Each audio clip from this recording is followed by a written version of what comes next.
كابتن حسام حسن اختار خلاص قائمة المنتخب اللي هتكون قدام اثيوبيا وقدام بوركينا فاسو.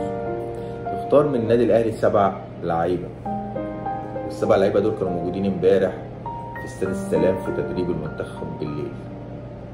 خد مين من النادي الاهلي؟ خد مصطفى شوبير ومحمد الشناوي، وخد محمد هاني وكوكا وزيزو ومروان عطية وتريزيجيه. السبعة اللي اتاخدوا من النادي الاهلي دولت رغم مستوى النادي الاهلي اللي ظاهر في الدوري، بيقول ان الخامة عندك بس هي المدرب مش موجود.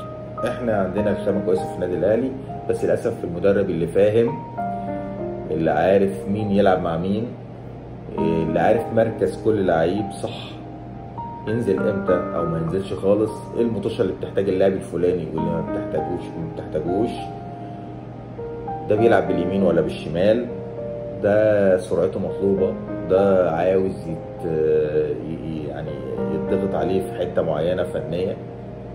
للاسف الشديد احنا ما لقيناش الكلام ده مع المدرب الفني اللي جه وقعد 3 شهور وتم اقالته.